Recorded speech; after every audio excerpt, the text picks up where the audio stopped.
Hola chicos, buenas noches.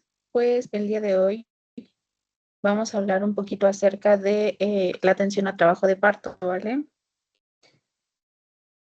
Bueno, vamos a tener que el trabajo de parto va a ser un proceso fisiológico. Este va a comenzar con las primeras contracciones uterinas que van a ser perceptibles en la paciente y pues va a terminar con la expulsión del feto, la placenta y sus anexos, ¿vale? Ahora, ¿por qué se da este proceso?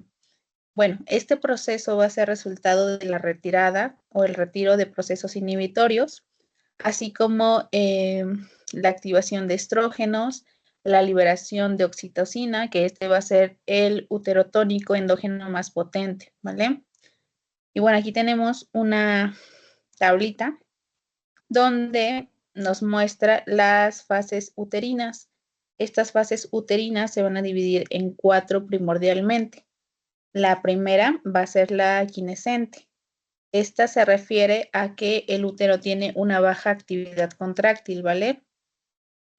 Y los cuadritos rojos que están señalando la palabra, por ejemplo, la fase 1 nos encierra a la progesterona.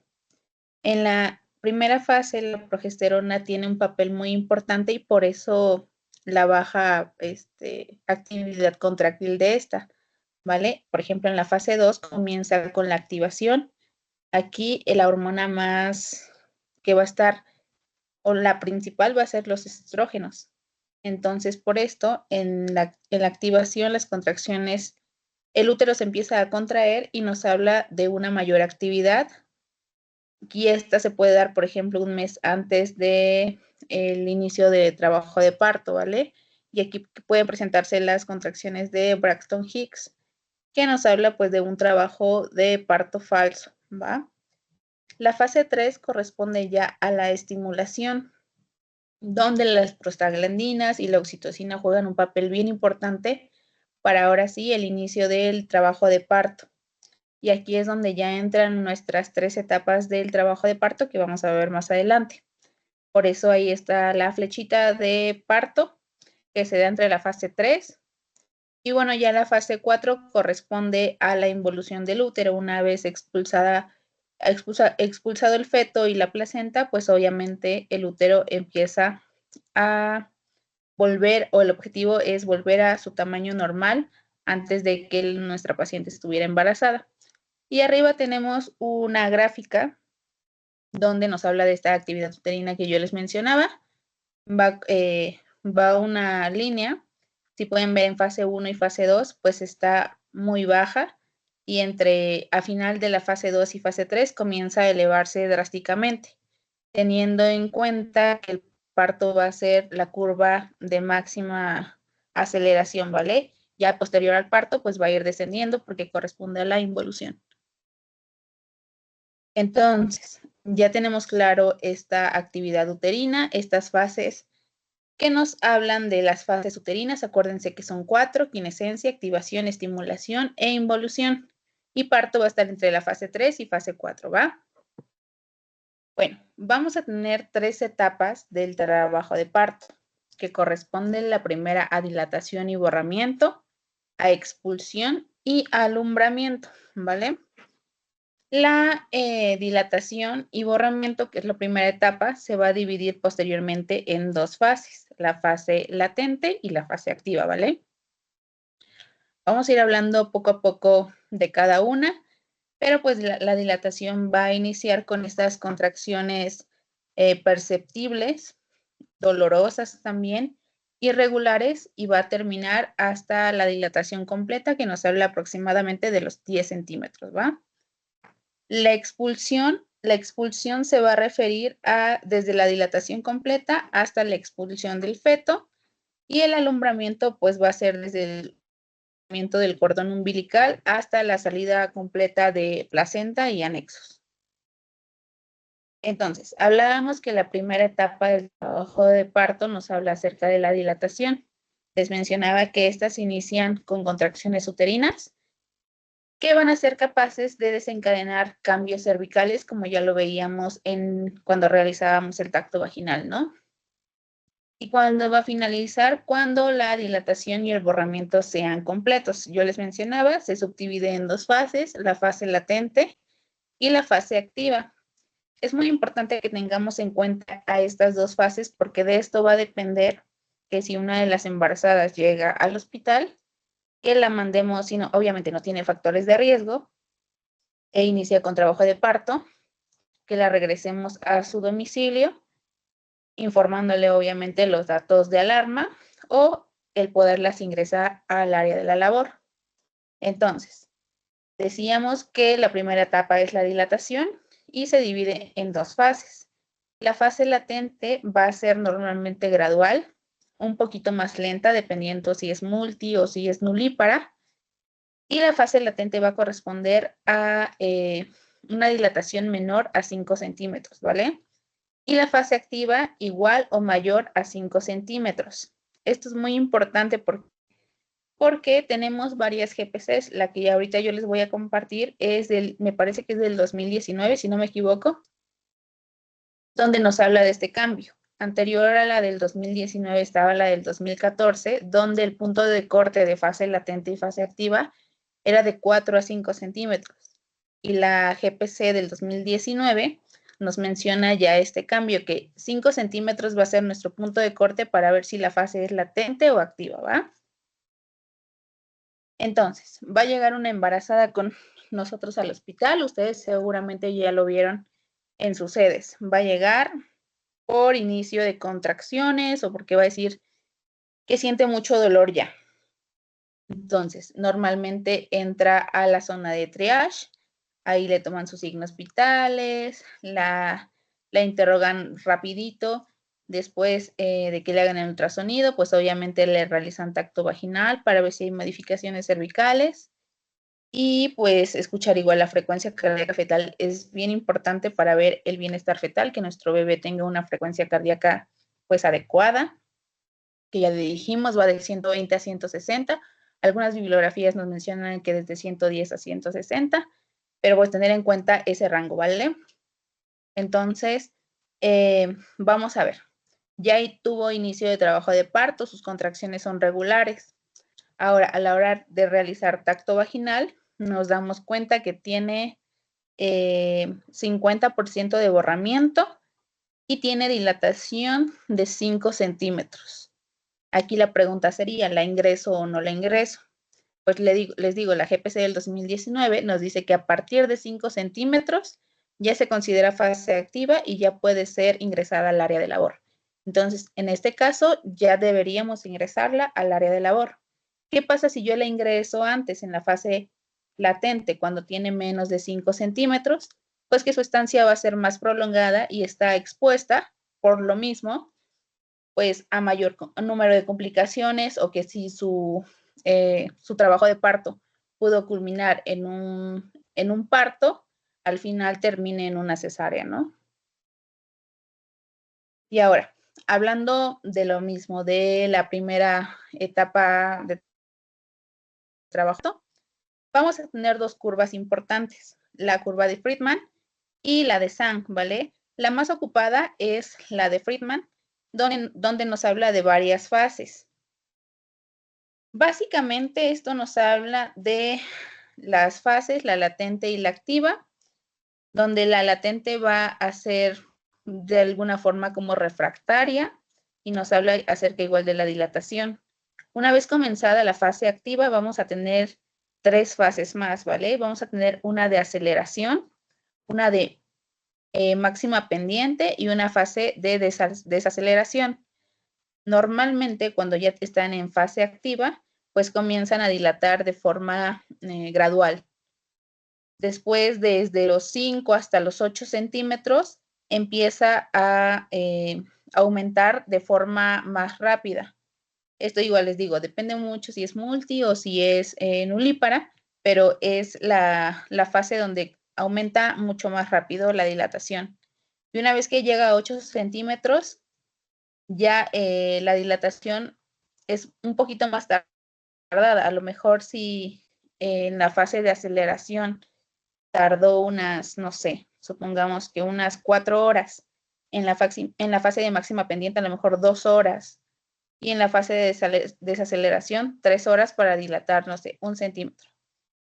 Básicamente, esta curva nos habla de la relación entre la dilatación y el tiempo en horas de la fase activa y la fase latente, ¿va? Y bueno, la diferencia entre la curva de Zank, pues es que la curva de Zank no tiene fase de desaceleración.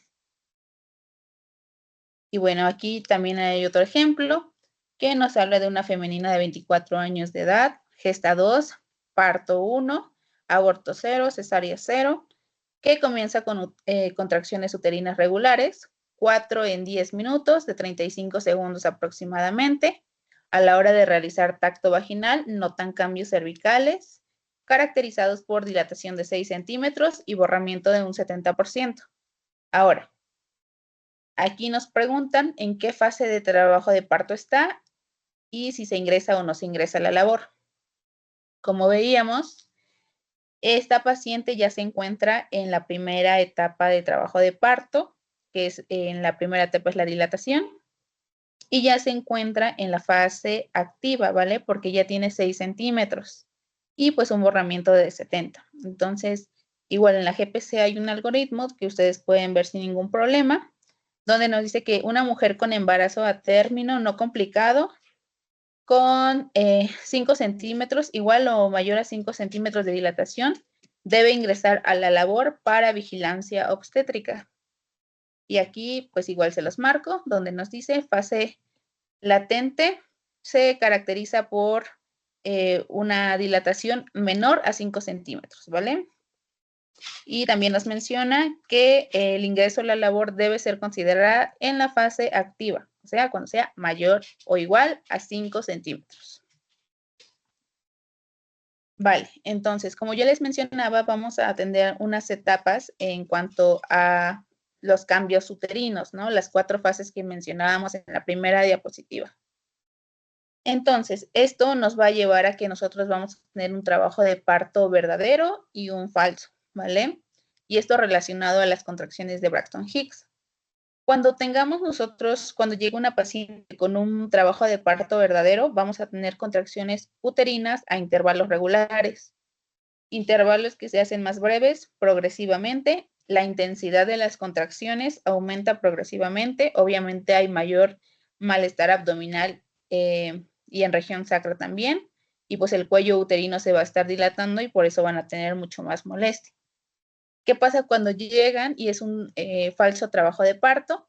Pues estas contracciones van a ser súper irregulares, a lo mejor va a tener una contracción cada 30 minutos, 60 minutos, y se van a mantener en la misma intensidad. A lo mejor sí son perceptibles, pero siempre en la misma intensidad.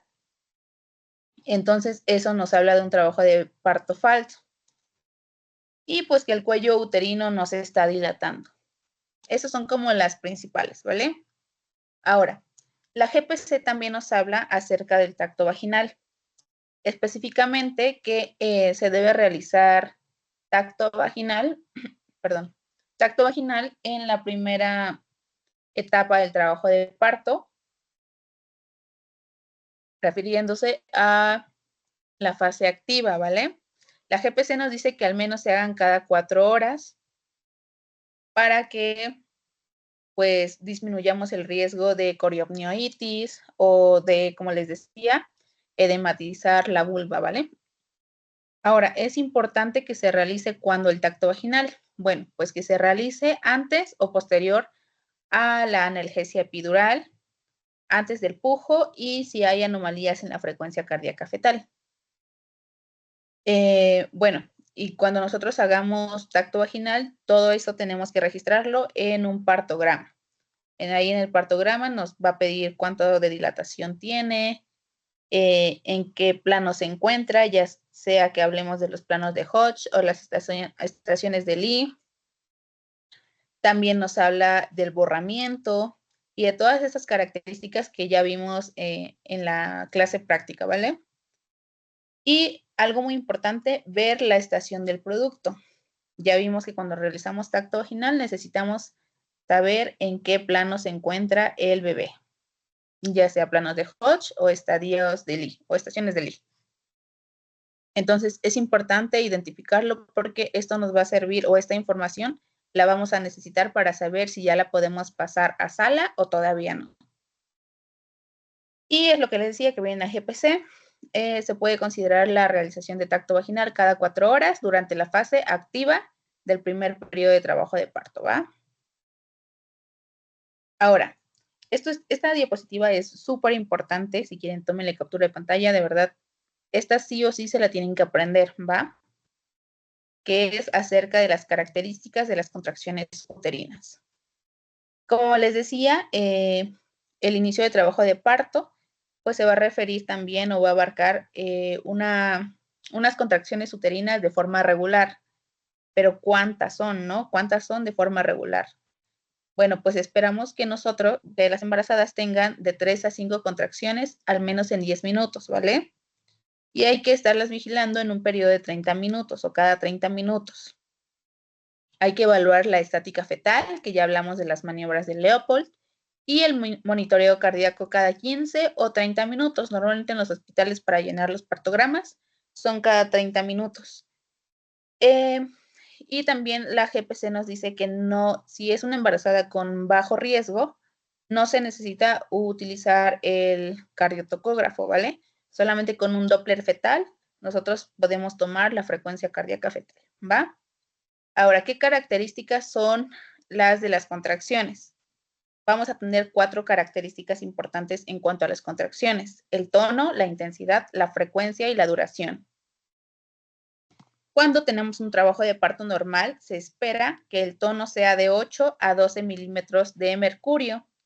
Una intensidad normal sería de 20 a 50 milímetros de mercurio, que les decía yo, con una frecuencia de 3 a 5 contracciones en 10 minutos y una duración de 30 a 60 segundos. Eso se espera que tenga cada contracción, ¿va? Ahora, ¿qué pasa si mi tono es mayor o menor? Pues si es menor, vamos a tener hipotonía. Y si es mayor, vamos a tener hipertonía, ¿vale? En cuanto a la intensidad, igual. Si es menor la intensidad, vamos a tener hiposistolia, y si es mayor, hipersistolia. Cuanto a la frecuencia, si es menor de 3 a 5 contracciones en 10 minutos, vamos a tener bradisistolia.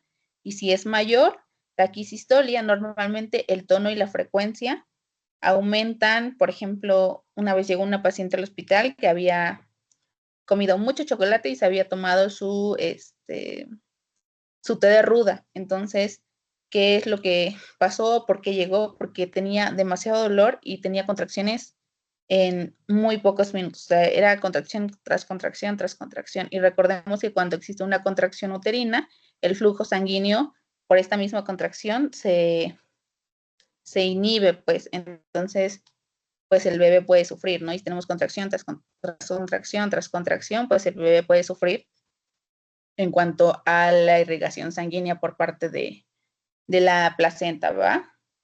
Eso pues de manera general. Esta sí apréndansela porque se las voy a preguntar para el día miércoles, ¿va? Y ahora, ¿qué se evalúa también ya que ingresamos a nuestra paciente a la labor? Pues una valoración integral.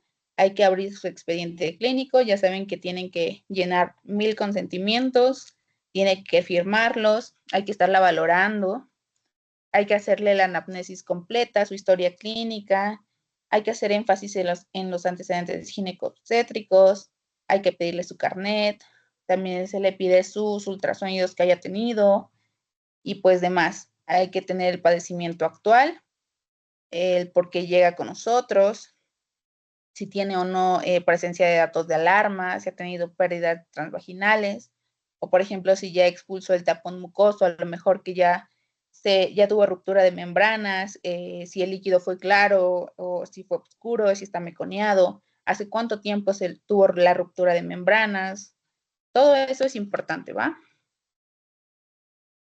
Y pues hay que realizarle las maniobras de Leopold. Estas ya las vimos, no voy a ahondar mucho en esto. Recuerden la primera situación. Si bien podemos, además de identificar la situación, también medir el fondo uterino, el principal objetivo, acuérdense que es identificar la situación del producto, ¿va?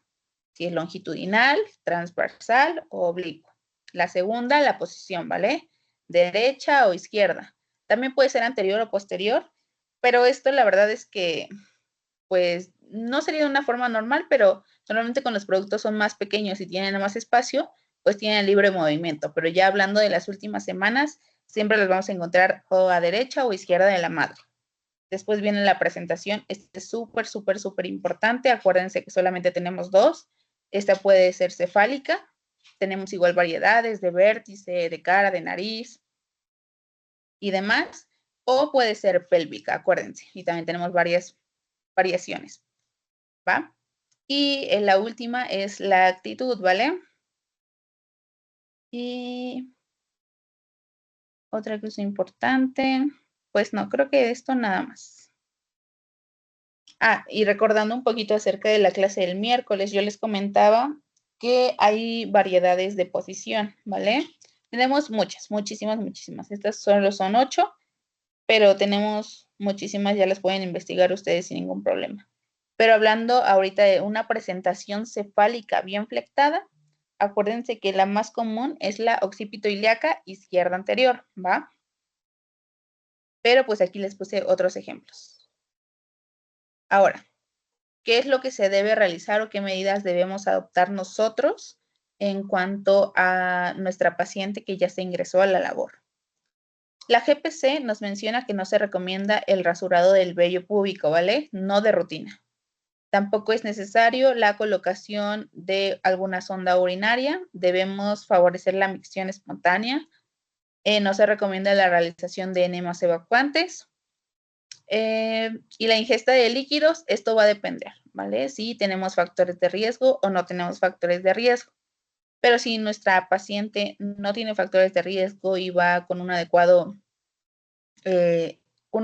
evolución de su trabajo de parto, sin problema puede tener ingesta de líquidos claros, ¿va?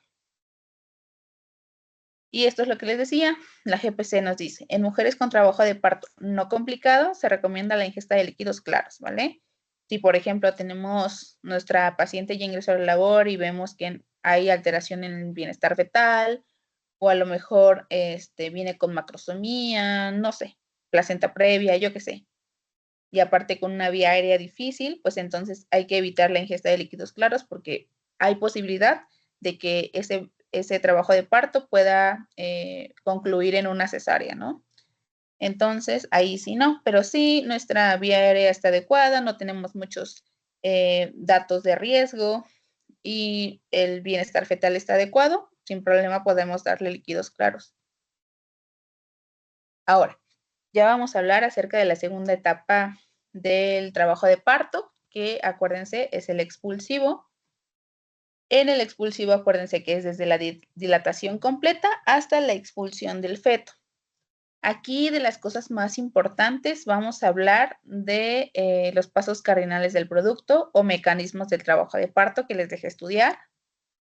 Otra cosa importante que se me olvidó mencionar acerca de la primera etapa es que en la fase latente, si son nulíparas, va a durar esta fase de 18 a 20 horas y si son multíparas, de 12 a 14 horas, ¿vale?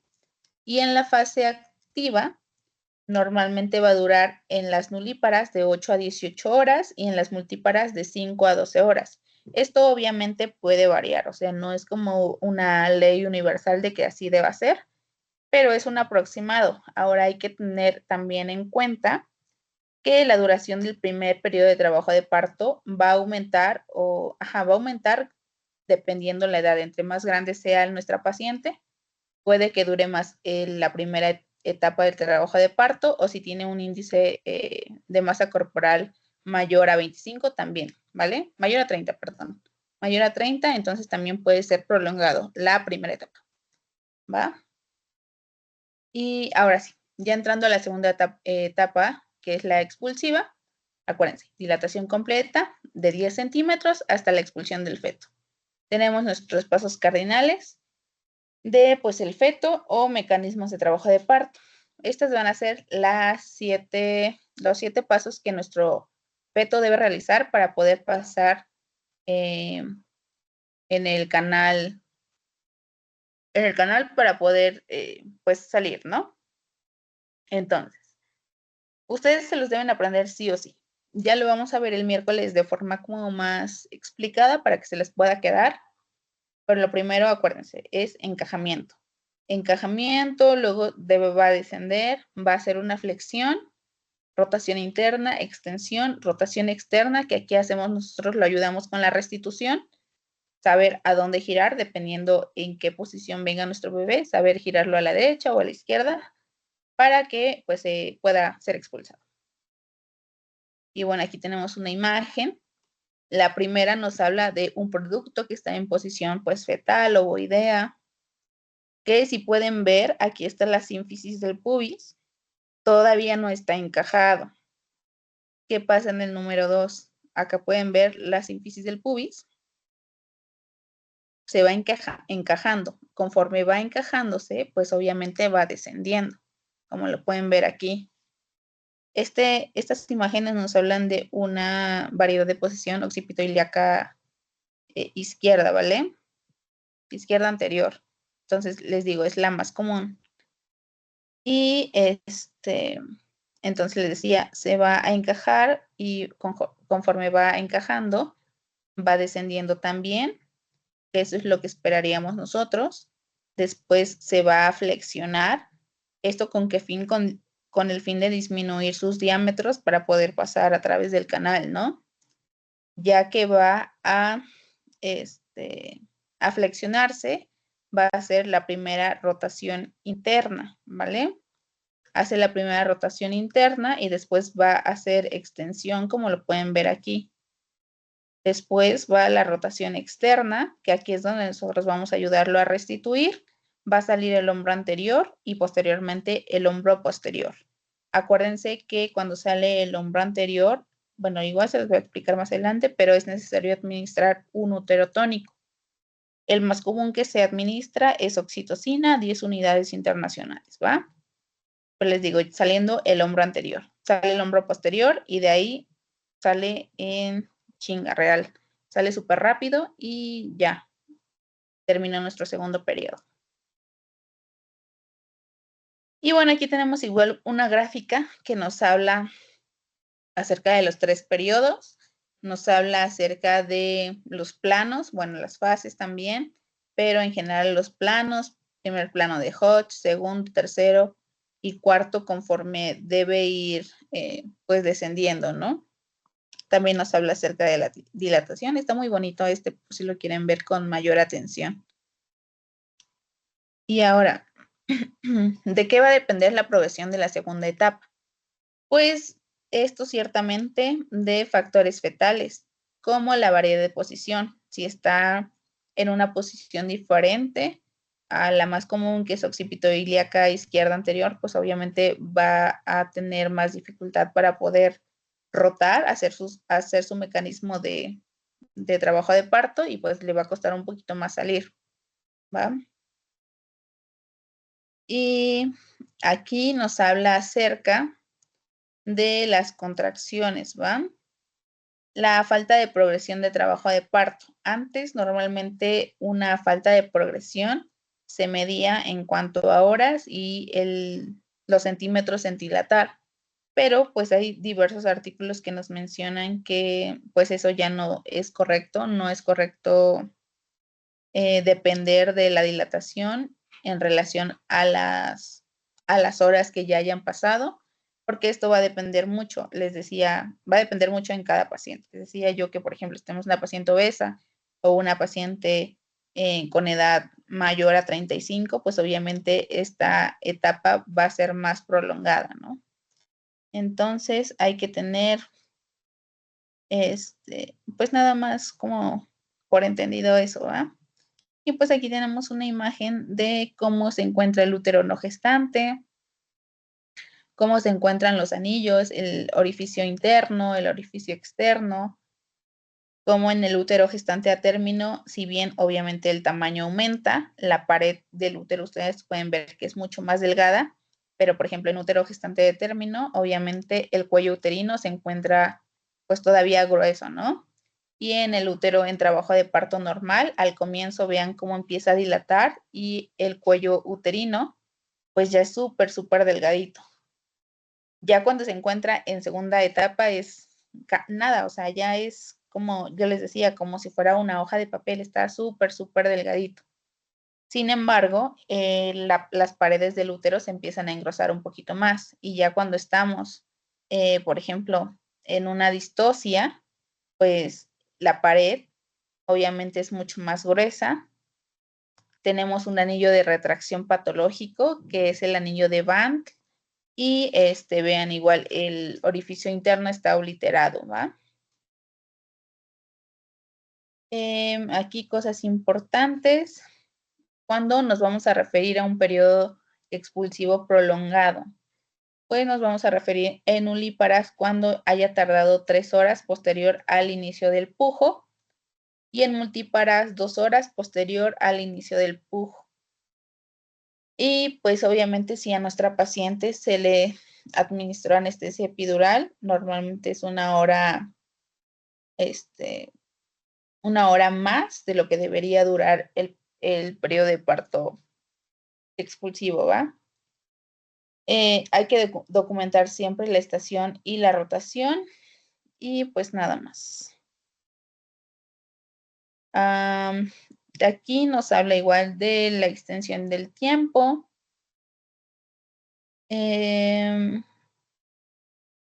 Obviamente, si nosotros tenemos un periodo expulsivo prolongado, pues aumenta las distocias, es decir, las complicaciones y el uso de intervenciones médicas más allá de las que debería tener un parto, con mayor uso de instrumentales, a lo mejor mayor aumento de ingresos a UCI por complicaciones fetales o neonatales también. También hay que ver el estado neurológico, que no haya ninguna asfixia neonatal y demás. Ahora, ¿qué pasa con el pujo? Realmente se recomienda que se inicie el pujo cuando se alcance la dilatación completa. Antes no, porque las pacientes se cansan y no tiene ningún sentido, ¿vale?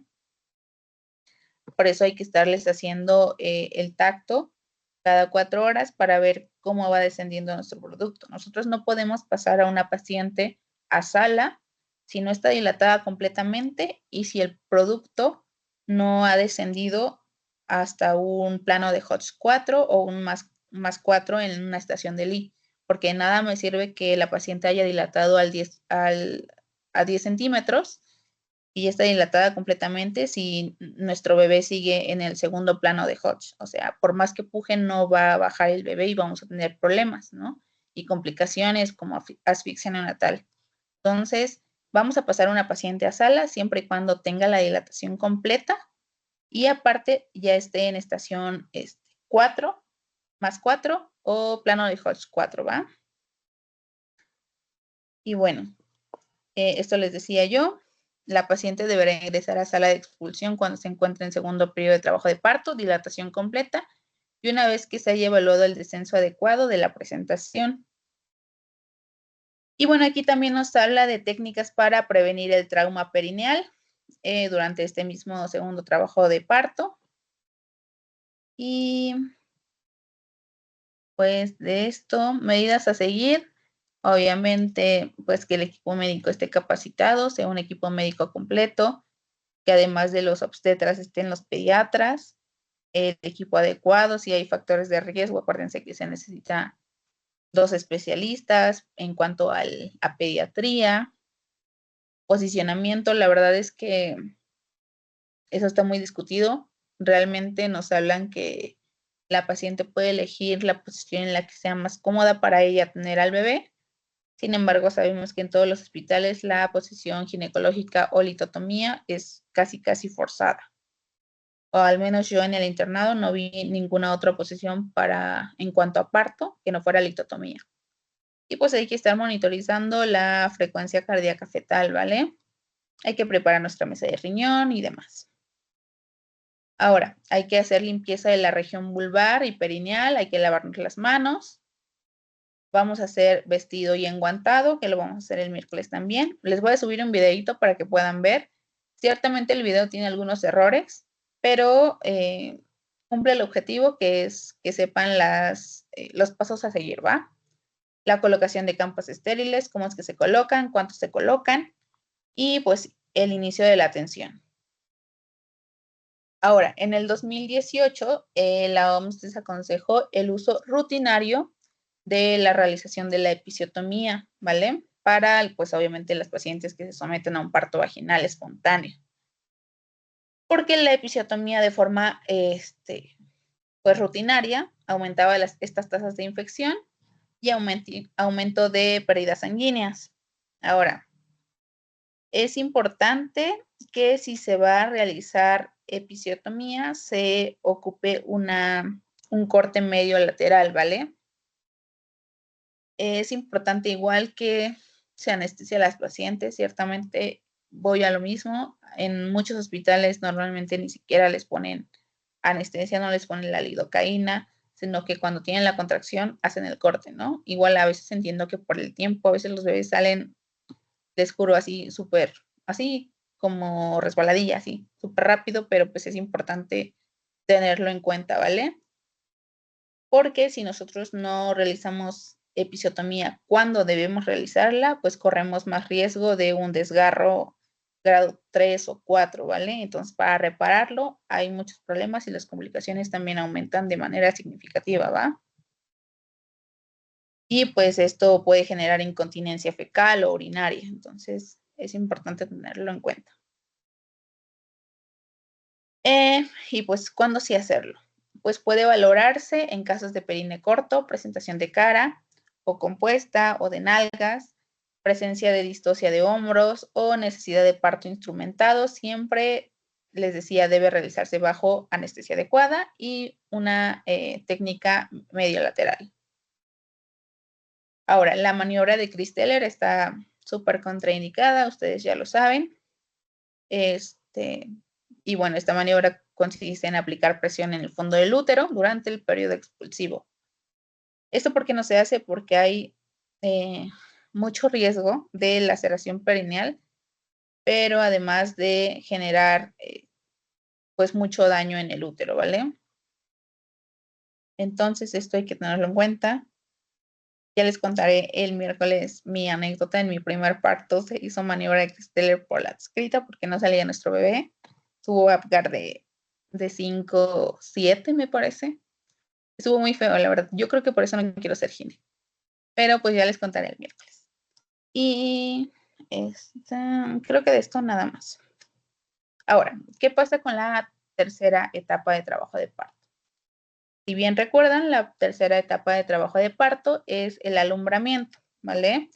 Recordando que el alumbramiento va a ser desde el pinzamiento del cordón hasta la salida de placenta y anexos, ¿va?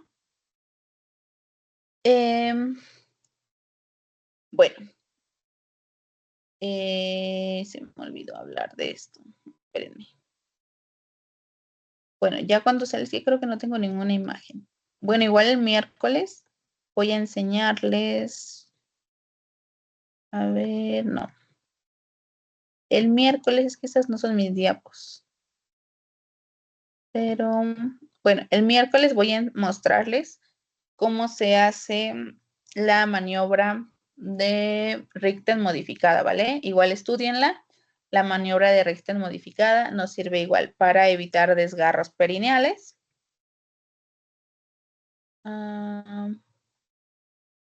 Desgarros perineales y obviamente para controlar la fuerza con la que sale el bebé, ¿vale? Consiste en poner nuestra mano en la abertura inferior de la vulva, hacer presión con una gasita y con la otra mano sostener o tocar la cabecita del bebé, no aplicando suficiente fuerza como para volver a meter el bebé, pero sí tocar la cabecita del bebé para controlar la fuerza con la que sale y evitar así desgarros, ¿va? Pero se los voy a enseñar el miércoles. Y otra cosa. Bueno, ya regresamos a la tercera etapa del periodo de parto, que es el alumbramiento, ¿vale? Esto ya lo habíamos visto, ¿no? Bueno, decíamos, protección del perineo, nos reduce los desgarros, hay que saber para dónde rotar a nuestro bebé.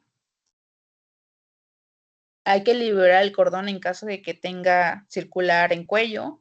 Igual les voy a enseñar el miércoles cómo se realiza. Seguramente ya lo vieron en sus rotaciones. Acuérdense,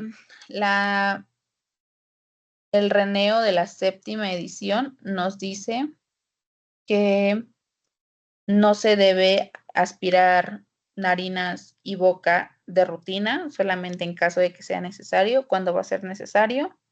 Cuando el bebé venga meconeado y eso obstruya la vía aérea, ¿vale? O que tenga alguna pregunta negativa, a las 3 que se deben de aprender también, que ahorita vamos a ver. Y bueno, la expulsión del hombro anterior y hombro posterior. Les decía yo hace rato que cuando sale el hombro anterior se tiene que administrar algún útero tónico para evitar el riesgo de hemorragia postparto. Normalmente se administran 10 unidades de oxitocina, ya sea intravenosas o intramuscular. Intramuscular, obviamente, en vasto externo. Pero normalmente se administra intravenosa porque todas las pacientes que entran a sala, pues ya entran canalizadas. Desde que entran a la labor ya están canalizadas. Entonces, pues para que darle otro piquete en la pierna, ¿no? Mejor decirle a la jefa que le administre las 10 unidades por la solución que le estén pasando. Ahora, esto es muy importante porque debemos saber cuándo realizar pinzamiento tardío y cuándo cortarlo inmediatamente, ¿vale? ¿Se acuerdan que cuando ustedes vieron reneo, pues obviamente nosotros a la hora que nace el bebé, como ginecólogos o como obstetras, como área de ginecobstetricia, tenemos que hacernos 3 preguntas. Si el recién nacido está a término, si nuestro bebé tiene tono y si este respira o está llorando, ¿no? Si estas 3 son positivas, lo que vamos a hacer es retardar o hacer pinzamiento tardío. ¿Cuánto tiempo? De 30 a 60 segundos, ¿vale? Porque para favorecer este flujo sanguíneo que tiene como finalidad aumentar a la hora del nacimiento la cantidad de hemoglobina, obviamente que tenga menor número de complicaciones y demás. En caso de que haya placenta previa, asfixia neonatal o incompatibilidad del grupo RH o que alguna de estas 3 preguntas sean negativas, tenemos que hacer pinzamiento inmediato, ¿vale? Y pues obviamente entregárselo al pediatra.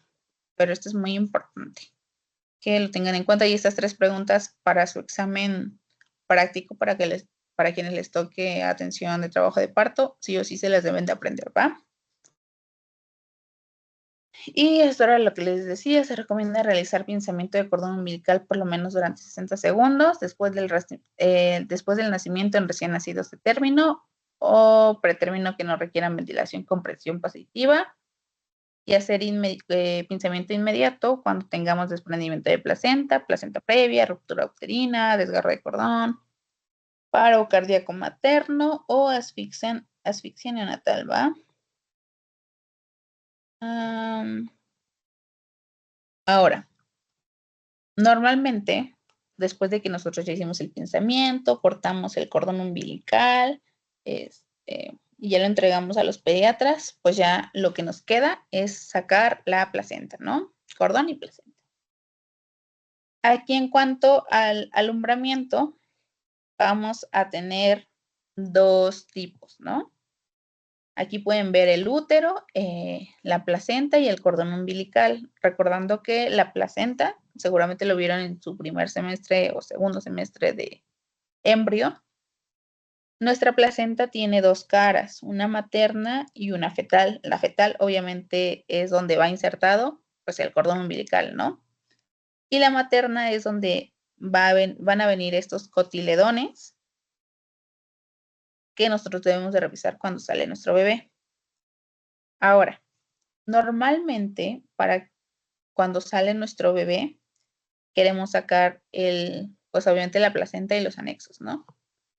Lo ideal es que pues al final tenemos 30 minutos para sacar la placenta y los anexos. Entonces, debería hacerse de forma espontánea, es decir, que la placenta por sí misma se vaya despegando poquito a poquito y vaya saliendo por sí sola, que no tengamos que realizar ninguna tracción ni nada más.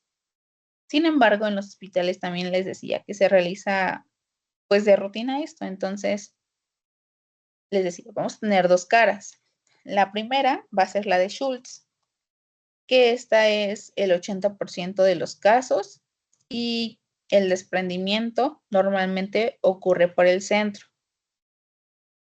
¿Y esto qué quiere decir? Normalmente, como se va a despegar donde dice cara materna, ahí se va a llenar de sangre, ¿va?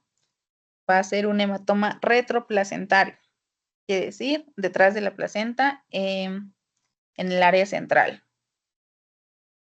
Y conforme va bajando, pues obviamente lo primero que vamos a, o lo primero que va a salir y vamos a ver nosotros va a ser la cara fetal, ¿vale? Ya que sacamos la placenta, pues toda la sangre que quedó acumulada del lado entre la cara materna y el útero, pues va a salir. Entonces a eso se le conoce como un hematoma retroplacentario, ¿vale? Y tenemos otro caso, que salga Duncan, ¿vale? Ese es el 20% de los casos. Y este va a comenzar por un desprendimiento por algún borde. Y normalmente hay sangrado previo. ¿Por qué hay sangrado previo?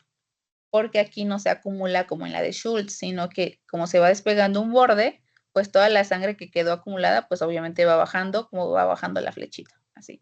Entonces, sale el cordón, pero también va saliendo sangre. Y lo primero que vemos es la cara materna. Espero que se dé a entender. Igual el miércoles lo vamos a ver con mayor calma, ¿va? Ahora, es importante que ustedes ya lo estudiaron, no sé si ya lo estudiaron cuando vieron OPSTE o si apenas van a llevar la materia.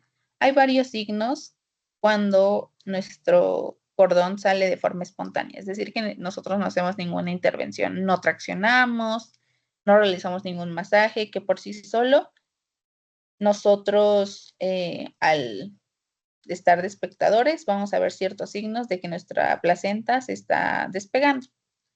Sin embargo, les decía que siempre en hospitales se realiza la maniobra de Brand-Andrews, ¿vale? ¿En qué consiste esta? Esta consiste en hacer una presión suprapúbica, como nos marca en la imagen, y que con la otra mano traccionemos el cordón, ¿vale? Para que, pues obviamente se despegue con mayor facilidad y pueda salir mucho más rápido. Y de aquí, les decía, los signos de desprendimiento de forma espontánea, vamos a tener sangrado, alargamiento del cordón. ¿Qué quiere decir esto? Que cuando nosotros ponemos una pinza y el cordón por sí solo va saliendo y la placenta igual, pues obviamente nuestra pinza va bajando. Y pues obviamente el fondo uterino va a comenzar a ser firme y redondeado, ¿va? La tracción debe ser controlada para evitar que pues ocurra algún desgarro. Y me parece que de esto nada más. Ahora, la duración, como les decía, de la tercera etapa debe ser de 30 minutos. La duración promedio, ya cuando realizas Brand-Andrews y demás, de 5 a 6 minutos en el 90% de los casos. Y pues aplicar, acuérdense, uterotónicos una vez que salga el hombro anterior, ¿vale? Y creo que nada más. Y bueno, aquí ya no voy a ahondar más, ya habla acerca de la reanimación neonatal. Igual les voy a pasar estas diapos, nada más que dejen editarlas porque les digo que como no son mis diapositivas, pues no sé qué tan bien estén, porque sí les cambio algunas cositas, ¿va? Igual, si tienen alguna duda, ya saben, mándenme mensaje sin problema. Lo que me importa que se aprendan para el miércoles, que deben saberlo sí o sí, de forma muy general, cuáles son las etapas del trabajo de parto, cuánto duran, los mecanismos de trabajo de parto, movimientos cardinales, los 7 de los que ya hablamos, las maniobras de Leopold ya se las deben de saber, y vean un videito de cómo enguantarse y vestirse para que sea mucho más rápido, ¿va? Y pues eso sería todo. Ya el miércoles vamos a ver con más calma todo. No olviden llevar su material. Y pues eso sería todo, ¿va?